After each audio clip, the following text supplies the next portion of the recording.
Hello, everyone. When I was very young, I often dreamed I would find my love, like a real princess. My knight would have to pass many trials, defeat a terrible dragon, and kidnap me from a high tower, where I would be imprisoned for years.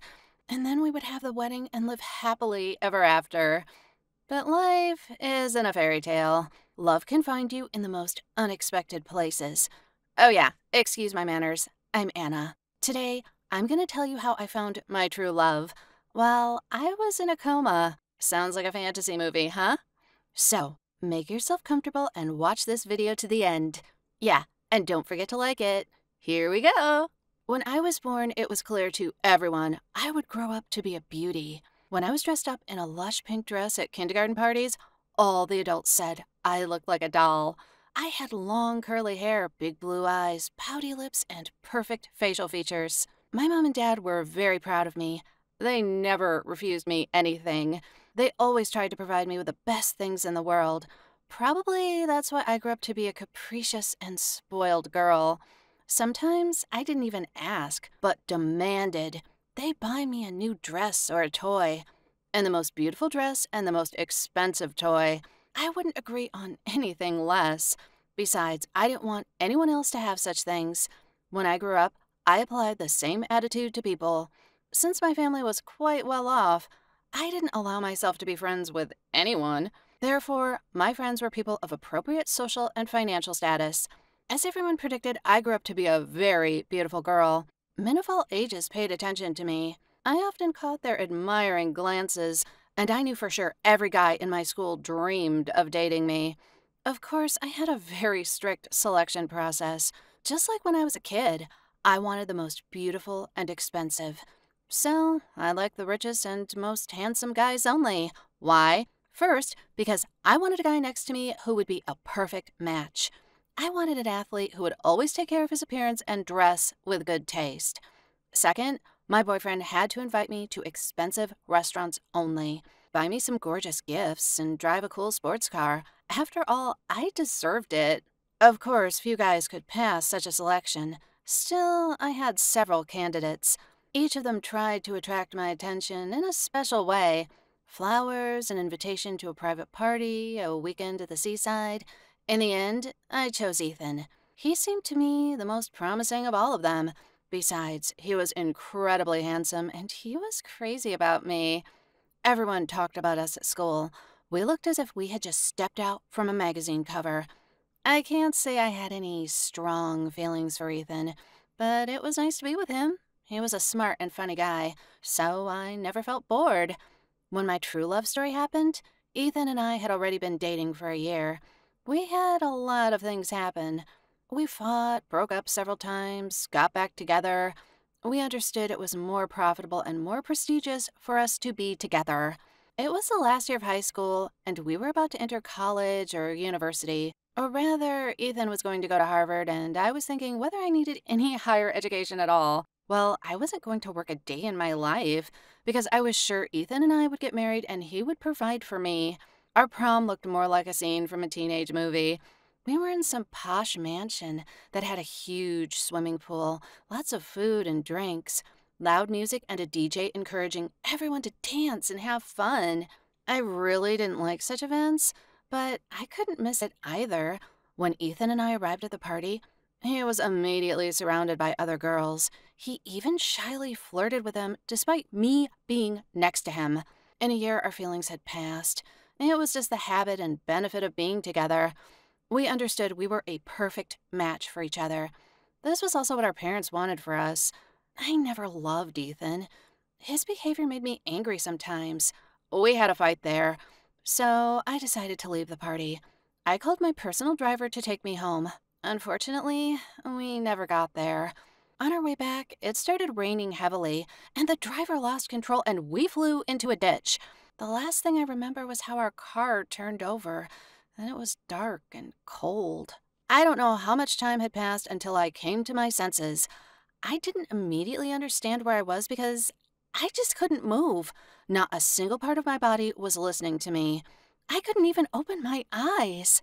The only thing that helped me not to get totally lost was my hearing. I heard a typical monotonous squeak from the medical devices, which meant I was in a hospital ward. I heard some crying next to me. Then it was a quiet voice of my mom who was asking me to wake up all the time. I wanted to tell her I had already come to my senses. I was fine, but I couldn't do it. I couldn't even somehow hint to her I was conscious. My mom kept crying. Then my dad came to her and said she needed to go home to change clothes and take a shower. My mom refused for a long time, but my dad convinced her, saying I'd been in a coma for a month already and just another couple of hours wouldn't change anything. Wait, a month? In a coma? It turned out many days had passed since the car accident and I was unconscious all this time? And everyone around me thinks I still haven't come to my senses? I wanted to scream and cry, but I wasn't able to do so. Days flew by. All this time, doctors and nurses came to me.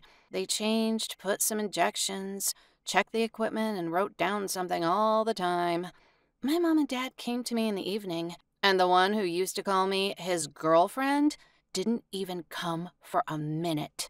Of course, it was profitable and prestigious for everyone to be my friends while everything was fine with me. But when something went wrong and I needed help and support, there was no one around. Yeah, they were all just fair weather friends. I was hoping Ethan would come to me at least once a week. We still had a serious relationship. We even talked about a wedding. When I finally heard his voice, I was so happy that I didn't expect it, but he wasn't there. Someone called Ethan. The voice sounded angry and prickly. Ethan talked to someone. He said he was sure I wouldn't last long and my death would only be a relief for him. He said his parents forced him to marry me, and he didn't need me.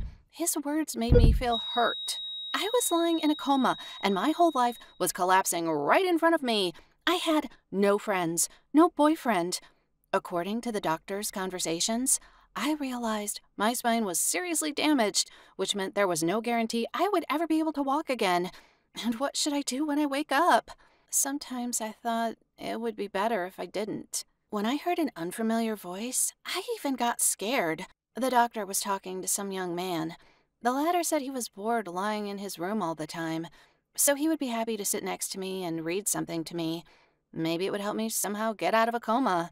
I was surprised a total stranger wanted to help me. The doctor thought for a while, but then he agreed and left, leaving us alone.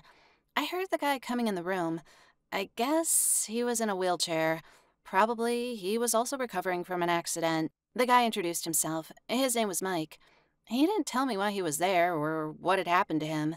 He just rustled the pages of an old book and started reading.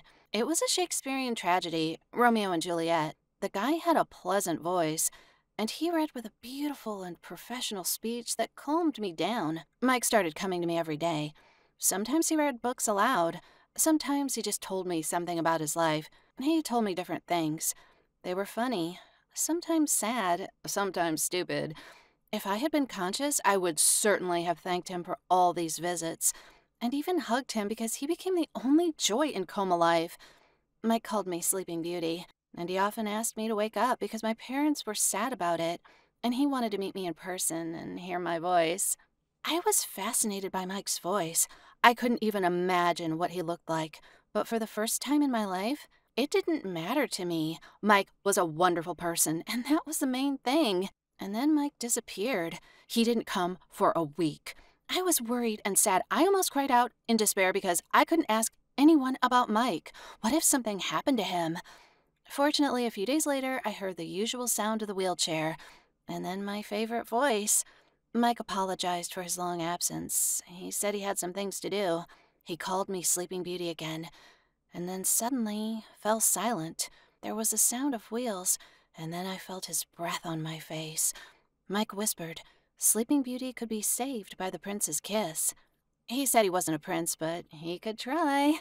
He kissed me, and my heart started beating at such a furious speed, it seemed like it was going to jump out of my chest.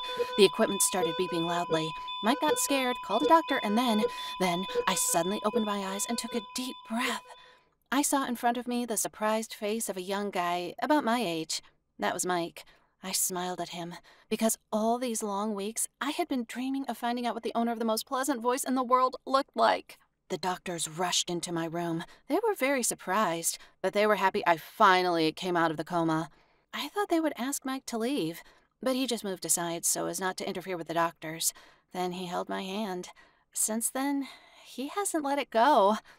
A week after my awakening, I came home, but I realized I wouldn't be able to live as I used to. My previous life had been fake, so I decided to start from scratch.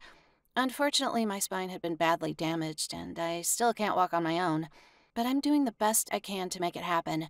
As I later found out, Mike was also a car accident victim, and he is sentenced to a wheelchair forever. But we've learned to cope with our new lifestyle together, and we support each other. And yeah, we're dating. Who in the world would have thought while I was in a coma, I would find my true love? And it was like the fairy tale I dreamed of when I was a little girl. Tell me, have you ever had some experience that dramatically changed your life? Would you be able to start your life from scratch? Text your answers in the comments section. If you enjoyed my story, don't forget to click thumbs up, subscribe to the channel, and turn on notifications to see new videos. Bye, everyone!